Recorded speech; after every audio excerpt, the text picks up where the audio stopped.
Welcome to episode 5 of Destroying My Bathroom while my husband's out of town so he can't tell me no.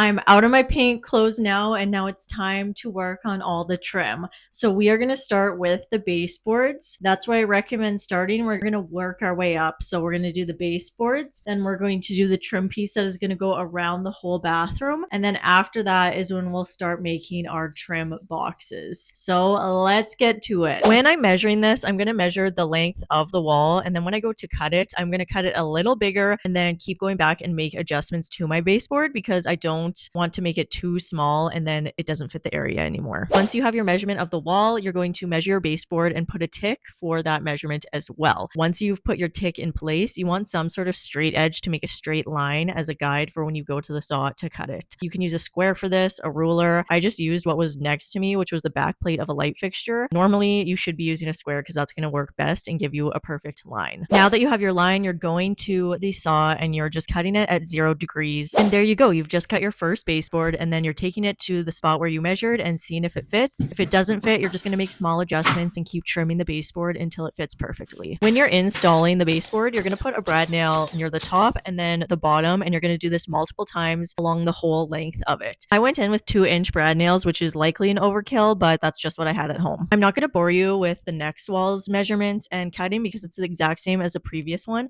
but I do want to show you the trick I use to measure and do a baseboard behind the toilet so you can get around the water line. But what I did to get around that pipe so our baseboard goes over top is I put this baseboard on top of the pipe sitting like this. And I took a pencil and did a little line on either side of the pipe. Then I took the measurement from the ground to the top of our pipe. There is the top of this. I think it looks really classy when the baseboard is showing at the top versus you keeping it intact at the bottom and like sliding it in. It's going to give a way better look. Then we're just going to go in with our saw and we're going to cut here, and I'll show you how to do that. So I'm going to try to show this the best I can, but we're taking the saw and we're going to make a ton of little cuts here up until that line.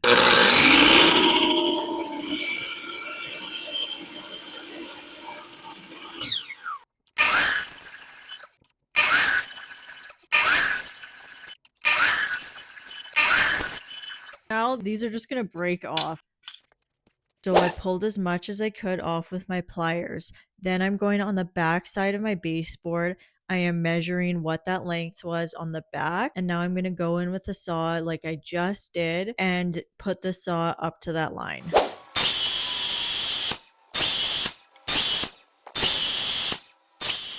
I forgot to film myself installing this piece of baseboard, but this is what it looks like after it's installed. And I just think it looks nice and clean. We have one long piece of baseboard with no gap in between. And if you wanted this to be super discreet, you could go in and paint your wall color in that space and you'd see it even less. And I just think it's a really nice way to hide the water line a little bit and making it look good still. Okay, we have all the baseboards in now, and it's time to start putting the trim on the walls. This is where it's really going to come to life because this room isn't perfectly square and houses move throughout the years. I'm starting each corner with a 45.5 degree angle. If they're not fitting perfectly together, I'll adjust the cuts as I need. So let's get these pieces up. So I did do a level line here just to help guide me while I put these pieces up. And then I'm going to put my piece of trim on the wall, and then I'm going to hold it up with some tape. Doing a line on the wall with your level ahead of time before placing your trim there is a great hack for when you are doing something like this alone. Because I have that line, I know exactly where to put my trim piece on the wall. I am putting one brad nail in the middle of my trim piece, and then once that's in and it's holding itself to the wall, I'm taking some painter's tape and I am taping it on the trim, and I'm following that line that I made with the level. So the tape is going up on either corner of that trim and it's going to hold itself level, and then I can put the brad nails in place. And again, it's just a really easy way to do this when you're alone instead of trying to balance something underneath the trim piece to hold it in place.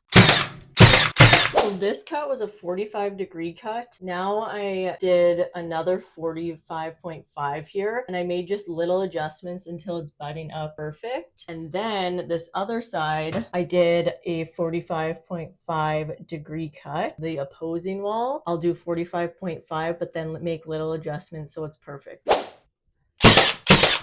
For whatever reason, my audio was muted for this video. I'm going to try to explain what I was talking about here. We are now working on the inside boxes of trim, and you want them to be the same distance. A good hack for this is cutting a piece of baseboard to the same size and then taping them on either side of where the box is going to go. I tape them right up against that other piece of trim. So that way, when I go to install the trim piece, I don't have to worry about making it level, anything like that, because those baseboards are doing that work for me. And now I'm just going in and measuring the distance from the corner of my wall. I'm not doing a baseboard cut tack because our walls are not perfectly square because things shift. So that's why I'm measuring out the distance, and then we're going to attach the trim piece. And before we install any trim, just hold your two trim pieces up and make sure those corners are meeting. If they're not meeting, go and take some of it off the end to make sure they're fitting perfectly together. Even though we have those baseboard pieces up at the top, still double check your work with a level. You can see me doing that here. Then when you're going to install your side piece, I like to pinch together both the corners as tight as I can and then put a brad nail in on one piece. That way we're getting it as snug as we possibly can, and it's not going to need as much fill later on. With all these pieces, I am not putting any brad nails close to the edge because I still want to be able to manipulate them enough to